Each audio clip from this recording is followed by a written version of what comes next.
আজি মোৰ বেষ্ট ফ্ৰেণ্ডজনীৰ লগত বিশাল মাৰ্কেটত গৈছিলোঁ। এয়া ইমান ধুনীয়া ধুনীয়া বস্তু আছে ৰাইজ, পিছে মই চাবলৈহে গৈছিলোঁ, কিনিবলৈ নহয়।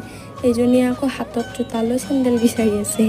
আকৌ এইফালে মোৰ পইচা নাই যদিও কাপোৰ চায়ে মনটো হেপি কৰি আছোঁ ৰাইজ, ইমান দুখ।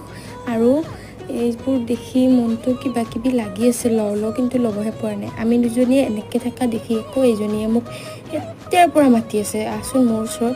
যেতিয়া গ'লোঁ তেতিয়া আকৌ তাইৰ অভিমান বাঢ়ি গ'ল, মোকে নামাতিলে। আৰু এয়া এটা বাস্কেট নহয় ৰাইজ, দুটা বাস্কেটত ল'ব লগা হৈছে।